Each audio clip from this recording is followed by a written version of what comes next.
If the U.S.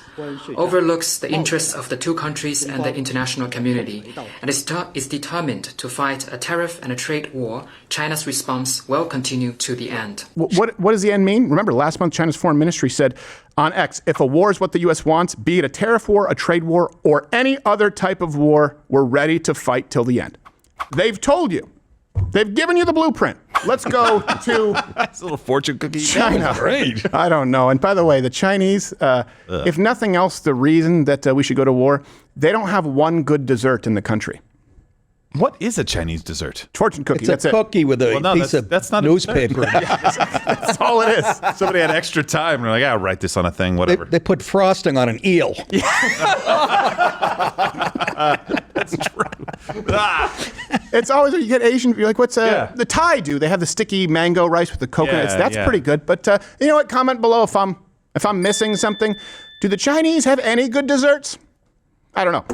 Let's talk about China right now, because obviously we've discussed the tariffs, and I know that people have tariff fatigue, and I know the markets are pretty volatile.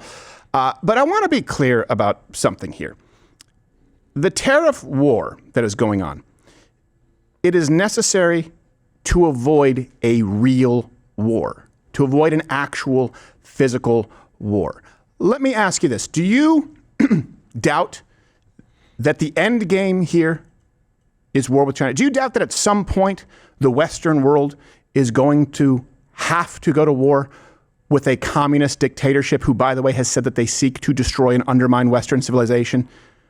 Do you acknowledge that? Let me ask you, would you rather have a Cold War or an actual war with China? The Cold War was to avoid, obviously, actual war. Now, in that case, I would even argue that there was more miscommunication, there was more suspicion there, and Russia was not the kind of global superpower that that China is in comparison to the United States.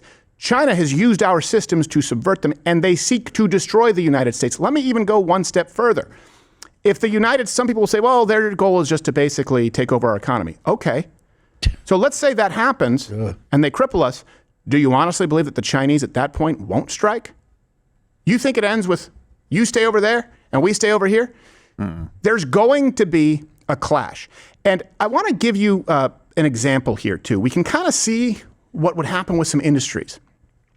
People are saying, well, all these industries that rely on China, sure, like rare earth minerals. Perfect example, because it also deals with communism, cigars. Okay? There was the embargo put on Cuba, Cuban cigars. They basically had a monopoly on the industry, right? A communist country, Cuba, it's God's gift to Cuba, the soil. When we put the embargo on Cuba, they moved to the Dominican, they moved to Honduras, then eventually Nicaragua. And there are more fantastic cigars now than ever before. It was actually so much a given that JFK, when he signed the embargo, that day, for people who don't know, he had his assistant go out and purchase 1,200 Petit Upmann cigars before the embargo went into effect. So at that point in time, people were going, well, say goodbye to cigars. There are more cigars than ever. The cigar boom happened after that. You think that can't happen with other industries as it relates to China? Yeah. Maybe not with every industry, but it certainly can. We don't know what it looks like yet. That's an unknown. What we do know, I would argue, and you can comment below, this ends in war with China unless something changes at some point, which I don't want. Now, if you doubt that, don't take my word for it. China has vowed to fight until the very end. Do you know what that means against the U.S.? If the U.S. overlooks the interests of the two countries and the international community and is determined to fight a tariff and a trade war, China's response will continue to the end. Next one, please. Now, what does the end mean? Remember, last month, China's foreign ministry said on X, if a war is what the U.S. wants, be it a tariff war, a trade war, or any other type of war, we're ready to fight till the end. They've told you. They've given you the blueprint. Some tariffs kind of seem like we're getting out easy at this point, doesn't it? Yeah. It doesn't seem like, there's a bit of a trap that we're kind of all heading into with this, and that China doesn't have any kind of an off-ramp. Based on what they're saying right now, we're going to fight to the end. I didn't realize the X post had that as well. I knew they would say any kind of war you want, but they're like, oh, we're ready to fight to the end. Okay. That's the posturing that's going on right now. Right. Hopefully, and I think Donald Trump knows how to do this, he gives them an off-ramp that helps them save face, and we avoid the war, but we correct the economic problem. I hope we do. But we don't have an off-ramp. No. Unless we correct the economic problem. Not. Absolutely not. That's the issue. There is no off-ramp from the direction we are headed right now, unless something changes. And the media has half the public believing that the tariffs are going to cause an actual war. Just the opposite. And they're coming out in parks and droves. It could happen, but it's not happening because of the tariffs. It's happening because it was going to happen anyway. Yes. Now, there's never been a point in human history, aside from maybe the Cold War, where you have a world economic superpower and another one coming up with fundamentally different values, and they don't clash. You can go back to the Greeks, the Romans, the Persians, the Ottomans, the Mongolians. It's human nature. And China, absolutely and expressly, they state they hate everything that we're about, and they want to use our systems to subvert and destroy our economic systems. This is the government of Mao. I'm not a war hawk. This is not me pulling a McConnell or Ukraine. I'm saying to avoid war, we have to uncouple from China. So yesterday, for those of you who missed it, the tariffs from President Trump became official, well, I guess today, midnight, including 104%, a massive rate on China. I just spoke to the president about this, and he believes that China wants to make a deal with the United States. He believes China has to make a deal with the United States. It was a mistake for China to retaliate. The president, when America is punched, he punches back harder. That's why there will be 104% tariffs going into effect on China tonight at midnight. But the president believes that she and China want to make a deal. They just don't know how to get that started. And the president also wanted me to tell all of you that if China reaches out to make a deal, he'll be incredibly gracious, but he's going to do what's best for the American people. She is a tiny package of dynamite, and if I was Donald Trump, I would send her in to negotiate because she'd still be larger than the Chinese ambassador. More intimidating for sure. Yeah. Such a big lady. Well, you have such a big lady. No. She's actually about average. Oh, no. Do I have this right? The Chinese president wants to be referred to as she, his pronoun? Well, Xi Jinping. She. I will also accept they, them. So this might sound like a lot, 104%. And also, I want to be clear about this too. People will point to Donald Trump as a hypocrite. They'll point to business folks as hypocrites and go, well, Trump ties were made in China. Well, look at these business owners who have their stuff manufactured in China. In many cases, there is no ability outside of that because our current economic system is predicated on cheap labor from China. We've talked about this with mugs. We can get them painted, etched. There's no one who can meet capacity. So I would actually see that as a virtue. Someone who would stand to benefit from cheap labor, like Donald Trump or like Kevin O'Leary, who we'll get to, is saying this is not sustainable. We have to do it this way now, but we don't want to. 104% sounds like a lot, but Kevin O'Leary, who's right like maybe 25% of the time, he doesn't think it's high enough. 104% tariffs on China are not enough. I'm advocating 400%. I do business with China. I love this guy. They don't play by the rules. They've been in the WTO for decades. They have never abided by any of the rules they agreed to when they came in for decades. They cheat, they steal IP. I can't litigate in their courts. Pause. They take product. Is he talking to a Chinese carp? No, I was going to say, that's a Down syndrome guy. Look at it. Looks like a Chaz Bono St. Jude's. He's got a touch of Mongoloid in him. All right, let's continue watching Kevin. Just listening intently. Technology. They steal it, they manufacture it, and sell it back here. Never has an administration. 400% tariffs? What would that look like? I want Xi on an airplane to Washington to level the playing field. It's just not about tariffs anymore. That's right. Nobody has taken on China yet, not the Europeans, no administration for decades. As someone who actually does business there, I've had enough. And I know people will say, oh, he's a hypocrite because you've watched him on Shark Tank. Sure, but this is why it matters. Someone is saying, hey, we should have a 400% tariff on China, and it's the same guy who you've seen say things like this.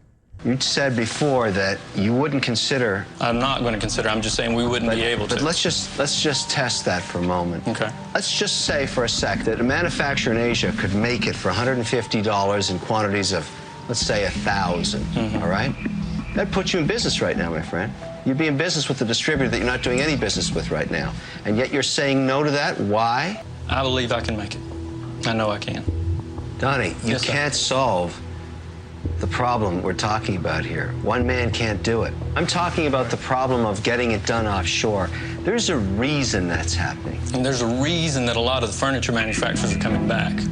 Yeah, but you know, to say that the quality is bad everywhere offshore is wrong. Of course. And so I'm kind of stuck here.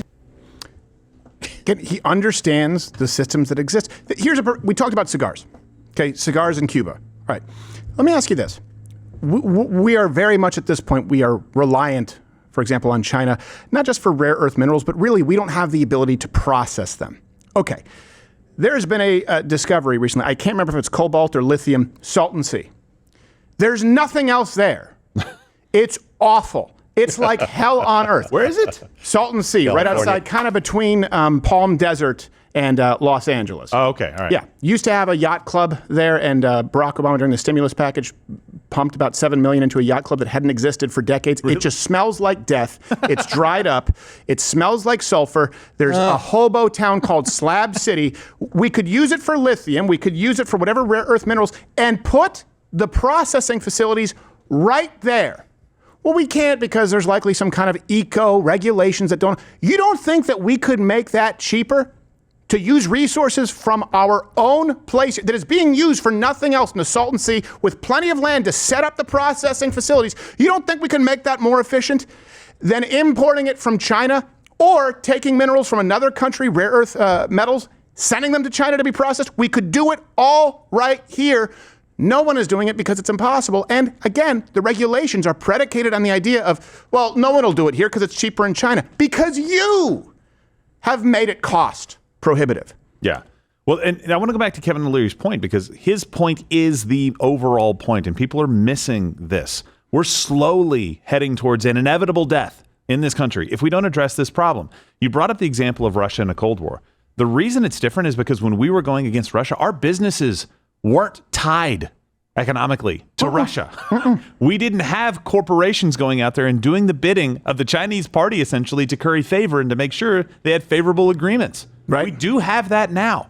And that is the difference. We are having to uncouple that, and that's where this game is going to be fought, is information and trying to put out propaganda about why this will destroy our economy. I just use that as an example, yes, because China controls 90% of the rare earth processing, and they just put some export controls in the United States. Wouldn't it be nice for us to be able to say, all right, fine, we're going to go to this piece of crap plot of land, the Salton Sea, or wherever it is that we could actually mine, we could hopefully have some kind of new discovery expedition to see what reserves we have and create our own processing, create our own refining facilities. But instead we go, oh my God, this is horrible. We have to play ball with China. Really, that's your answer? Yeah, and where we were getting our medicine during COVID. Right. There was a shortage across the board. They're making our medicine. Gee, how could that get us in a pickle in the future? Exactly. Look, I get it. It sucks. It sucks, but this is not the same as inflation that you saw as a result of government policy trying to purchase votes and orchestrating a lockdown. If we do, and we likely will see some kind of inflation or increased cost of goods and services, it's to avoid a real war. That's the path. He painted a really good picture there. It wasn't just about tariffs. He was describing their character. Yeah. How they steal patents, how they make stuff, sell it back to us. He was trying to define for the American people, even though he's Canadian, what these people are. What these people are like, and it matters. Yep. This is a way to kind of keep them and get them on in a place where they can play fair, or at least pretend to play fair.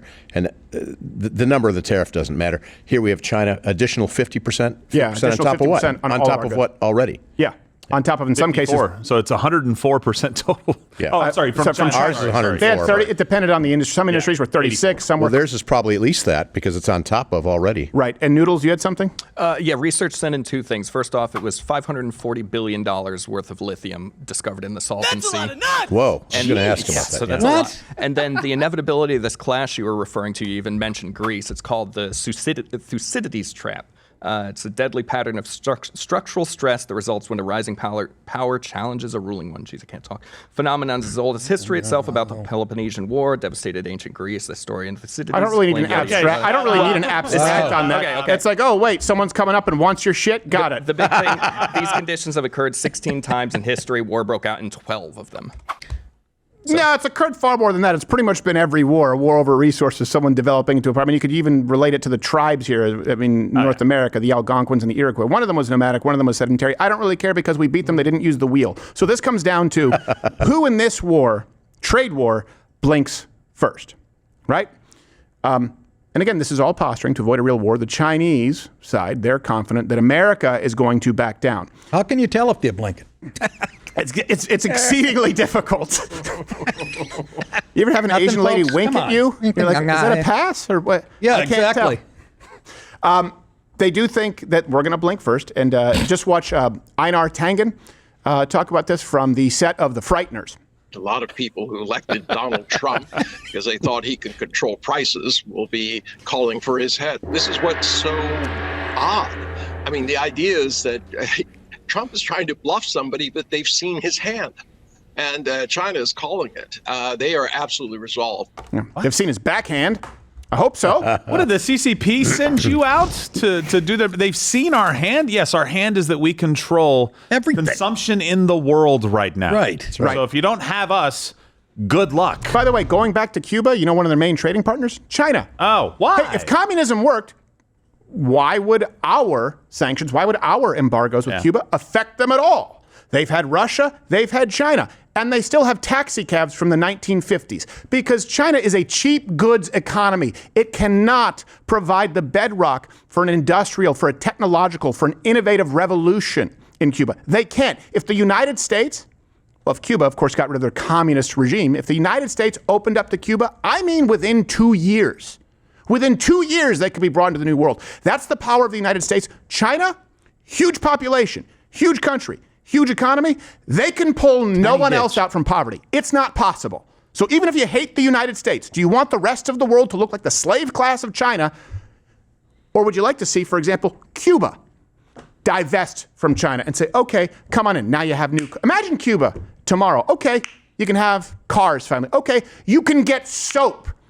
Okay, you can get basic goods that we take for granted here in the United States. They've had China for a long time. Hey, two communists of a feather.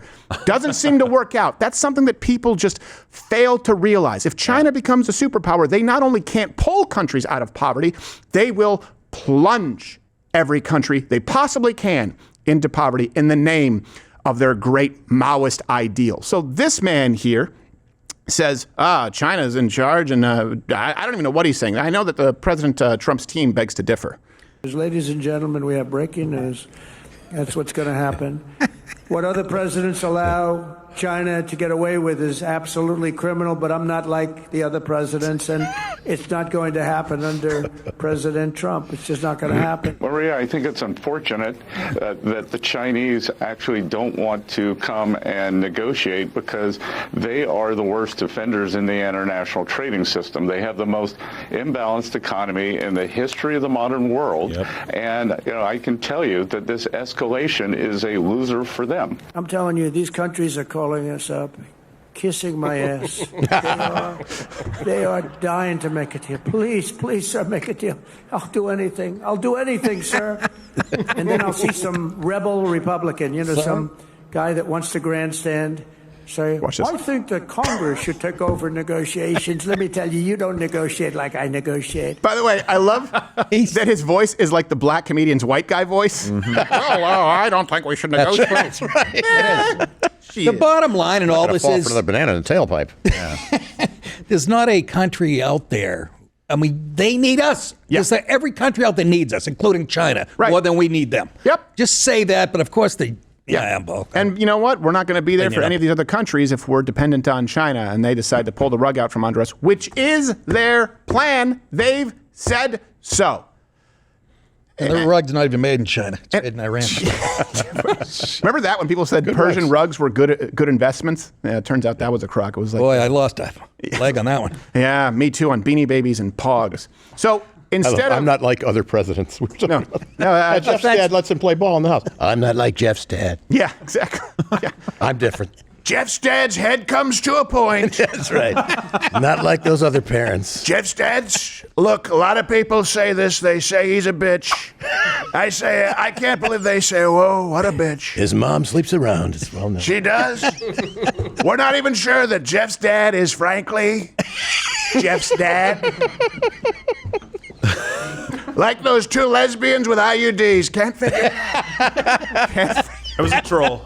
It was a troll. So instead of worrying, it was a troll? Yeah. Oh, okay. Admonish us. I'm admonishing research because they gave it. No, look, my name's on the ledger. All right. I thought it was, but someone The told lesbians the were lesbian troll? thing were trolling. Oh, That's the thing. I was sure that they were. we're all up in arms. Oh, come on, Is guys. that AI, that face?